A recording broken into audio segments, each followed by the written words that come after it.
خوشبوئے الفت ہے، رایت ہے، نور ہدایت ہے،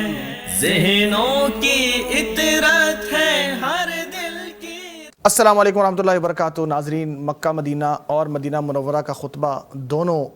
رمضان المبارک کے حوالے سے ارشاد فرمائے گئے، اور مکہ مکرمہ میں جو خطبہ ارشاد فرمایا گیا وہ فضیلت الشیخ ڈاکٹر یاسر الدوسری حافظہ اللہ نے ارشاد فرمایا، جبکہ مدینہ منورہ میں آج کا خطبہ فضیلت الشیخ ڈاکٹر احمد بن علی الحذیفی حافظہ اللہ نے ارشاد فرمایا۔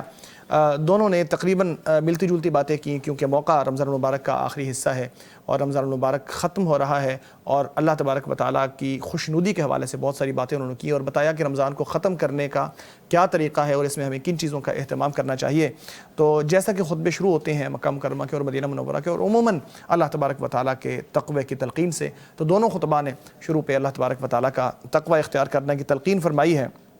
اور پھر یہ بات کی کہ رمضان المبارک کل ہی ابھی ہم اس کا استقبال کر رہے تھے، بڑے اچھے الفاظ میں، بڑی خوشی سے ہم اس کا استقبال کر رہے تھے اور کہہ رہے تھے آ گیا رمضان، لیکن آج دیکھیں کہ کتنی جلدی سے اس کی گھڑیاں گزر گئی ہیں، کتنی تیزی سے اس کی راتیں گزر گئی ہیں، اور وہ وقت آ گیا ہے کہ ہم رمضان المبارک کو خیر بات کہہ رہے ہیں۔ یہ رمضان المبارک اب جا رہا ہے، اپنے خیموں کو اکھیڑ رہا ہے، اور یہ جو سفر طے کرتے ہوئے آیا تھا اب یہاں پہ کچھ دیر رکا، اب آگے جانے کے لیے یہ تیار ہے، ہمارے اعمال اپنے ساتھ لے کے جا رہا ہے، جو کچھ ہم نے اس میں کیا ہے یہ اپنے ساتھ لے کے جا رہا ہے۔ نبی اکرم صلی اللہ علیہ وسلم کی حدیث اس موقع پر ہمیں یاد رکھنی چاہیے کہ آپ صلی اللہ علیہ وسلم نے فرمایا کہ وہ شخص ذلیل الرسوا ہو، اس کی ناک خاک آلود ہو جائے، کہ جس کو رمضان مل جائے، آ جائے، اور پھر وہ گزر جائے جب کہ اس کی مغفرت نہ ہوئی ہو۔ اور ہمیں یہ بھی یاد رکھنا چاہیے کہ اللہ تبارک و تعالی ہر رات میں، رمضان کی ہر رات میں لوگوں کو جہنم کی آگ سے آزادی عطا فرماتا ہے، یہ مسلسل چیز جاری رہتی ہے۔ تو جو راتیں باقی بچی ہیں ان میں بھی اللہ تبارک و تعالی بہت سے لوگوں کو جہنم کے عذاب سے محفوظ فرمائے گا، تو ان میں بھی کثرت سے عبادتیں کرنے کی کوشش کریں، کیونکہ عبرت جو ہے وہ رمضان المبارک کے اختتام کے حوالے سے، یا نیکیوں کے اختتام کے، یا ان کے آخری حصے کے حوالے سے ہوتی ہے، نہ کہ ان کے ابتدائی حصے سے۔ یعنی اگر آخری حصہ کسی عبادت کا بہترین ہے تو پہلا حصہ خود بخود درست کنسیڈر ہو جائے گا یا اس کی تلافی ہو جائے گی، اور اگر کسی عبادت کا پہلا حصہ اتنا اچھا نہیں ہے، اس کے اندر کوتاہی موجود ہے لیکن آخری حصے میں کوتاہی نہیں ہے، وہ بہترین ہے، تو پھر اللہ تبارک و تعالیٰ اس کی تلافی کر دیتا ہے۔ ہمیں چاہیے کہ رمضان کے اندر بھی نیکیوں پر قائم رہیں، اس کے آخری حصے میں بھی خوب نیکیاں کریں، اور رمضان المبارک کے بعد بھی خوب نیکیاں کریں اور نیکیوں پر قائم رہیں، جیسا کہ اللہ تبارک و تعالیٰ کا فرمان ہے، وہ لوگ جو نیکیاں کرتے ہیں اور کرتے چلے جاتے ہیں لیکن ان کے دل پھر بھی لرز رہے ہوتے ہیں کہ اللہ تبارک و تعالیٰ ان سے قبول فرمائے گا یا نہیں، جیسا کہ سیدہ عائشہ رضی اللہ تعالیٰ عنہ کا بیان ہے، اور پھر سیدنا علی رضی اللہ تعالیٰ عنہ کا فرمان کہ اعمال کو کرنے سے یا نیکیاں کرنے سے زیادہ اہتمام نیکیوں کی قبولیت کے حوالے سے کیا کرو، پوری کوشش کیا کرو کہ آپ کی نیکیاں قبول ہوں، اس کا زیادہ اہتمام کیا کرو۔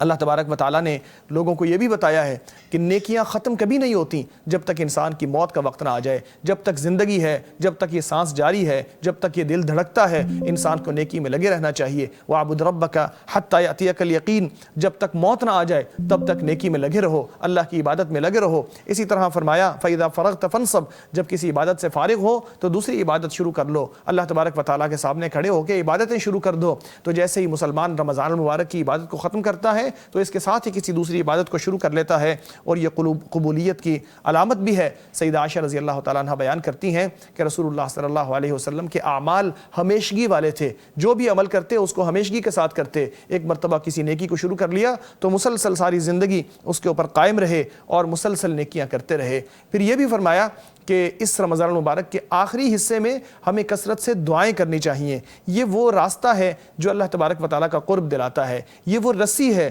جو انسان کا اللہ سے تعلق مضبوط کرتی ہے، اس کے ذریعے انسان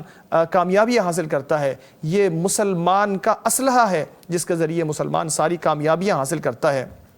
تو ہمیں کثرت سے دعائیں کرنی چاہیے، کیونکہ اللہ کی رحمت جو ہے وہ محسنین سے قریب ہے۔ توبہ اور استغفار اس موقع پر ہمیں کرنا چاہیے، کیونکہ اسلام نے ہمیں سکھایا ہے کہ جب انسان نیکی کرتا ہے تو وہ جتنی بھی اچھے طریقے سے نیکی کر لے، بہرحال وہ اللہ تبارک و تعالیٰ کا حق ادا کرنے سے قاصر ہے، وہ ویسے نیکی نہیں کر سکتا جس طرح اسے کرنی چاہیے تھی۔ لہٰذا کسی کو یہ نہیں سمجھنا چاہیے کہ میں نے بہت زیادہ نیکیاں کر لی ہیں اور میرے اعمال تو ایسے ہیں کہ ان جیسا کوئی عمل نہیں، بلکہ ہر انسان کو چاہیے کہ اپنے اعمال کو کم سمجھے، اپنے اعمال کو حقیر سمجھے، اپنے اعمال کو کمزور سمجھے، کیونکہ اللہ تبارک و تعالیٰ کا حق کسی صورت ادا نہیں ہو سکتا۔ جب اعمال یعنی نیکیاں کر کے انسان فارغ ہو رہا ہو تو ان کے آخری حصے میں استغفار کرے، اللہ سے معافی مانگے کہ یہ جو میں نے اعمال کیے ہیں ان میں جو کوتاہیاں ہو گئی ہیں، اس طرح نہیں کر سکا جیسے کرنا چاہیے تھا، جو تجھے زیب دیتا ہے اس طریقے سے میں عبادت کو کر نہیں سکا، تو اے اللہ مجھے معاف فرما دینا۔ تو اس کے آخر میں ہمیں کثرت سے دعا کرنی چاہیے، جیسا کہ نبی اکرم صلی اللہ علیہ وسلم نے سیدہ عائشہ کو فرمایا بھی تھا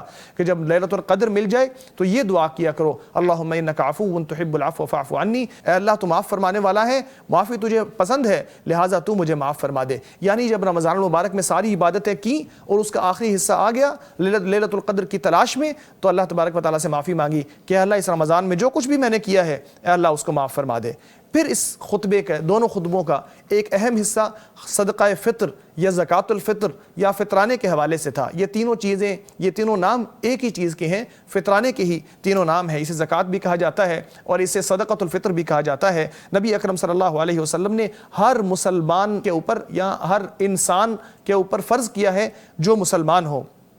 اور اس کے ادا کرنے کا وقت جو ہے وہ عید کی نماز سے پہلے ہے۔ آپ صلی اللہ علیہ وسلم کے حوالے سے آتا ہے جو اسے نماز سے پہلے، عید کی نماز سے پہلے، جیسا کہ ابن عباس رضی اللہ تعالیٰ عنہ بیان کرتے ہیں کہ جو اسے عید کی نماز سے پہلے ادا کر دے تو اس کی زکوٰۃ قبول ہے، اور جو عید کی نماز کے بعد اسے ادا کرتا ہے تو اس کی زکوٰۃ نہیں ہے، بلکہ وہ کوئی صدقہ ہے جو وہ کسی بھی موقع پر ادا کر سکتا ہے۔ اس کی مقدار کتنی ہے؟ 1 سا کے برابر، جو تقریباً 2.5 سے 3 کلو بنتا ہے، اور یہ مختلف اصناف میں سے دیا جاتا ہے، جیسا کہ نبی اکرم صلی اللہ علیہ وسلم سے ثابت ہے اور صحابہ کرام سے ثابت ہے کہ جہاں لوگ رہتے تھے، جس جگہ رہتے تھے، وہاں کی جو کھانے پینے کی ظاہری چیز یا جو عام طور پہ لوگوں کے کھانے والی چیز تھی، اسی میں سے لوگ صدقہ فطر نکالا کرتے تھے 1 سا کی بنیاد کے اوپر، 1 سا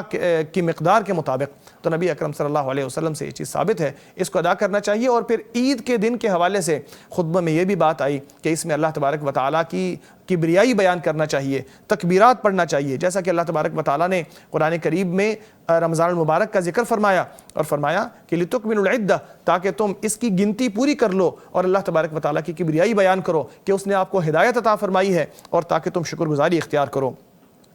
تو جب عید کا دن ہو تو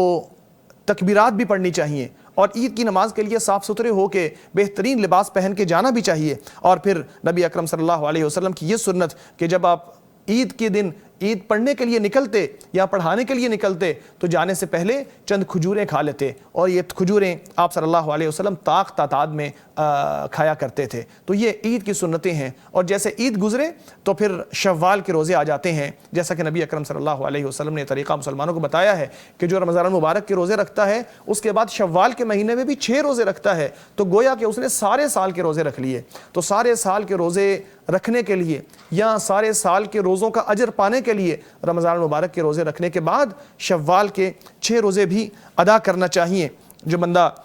جو انسان یا جو مسلمان یہ روزے ادا کر لیتا ہے یا روزے رکھ لیتا ہے، اللہ تبارک و تعالیٰ اس کو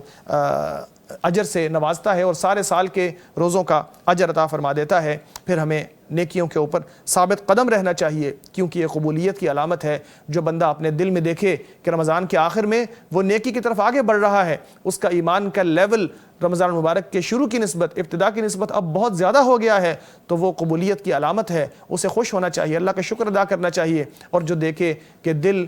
نیکیوں سے پیچھے ہٹتا چلا جا رہا ہے تو اسے اپنی فکر کرنی چاہیے، توبہ کرنی چاہیے، اللہ کی طرف رجوع کرنا چاہیے۔ اللہ تبارک و تعالیٰ سب کو معاف فرمائے۔ ناظرین، اس کے ساتھ میں آپ سے اجازت چاہوں گا، اگلے جمعے انشاءاللہ خطبات حرمین کے ساتھ ملاقات ہوگی، تب تک کے لیے اجازت دیجیے۔ السلام علیکم ورحمۃ اللہ وبرکاتہ۔ حرف صداقت ہے، پیغام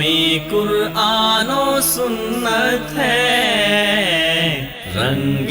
اخوت ہے، خوشبوئے الفت ہے، رایت ہے، نور ہدایت ہے، ذہنوں کی اطرت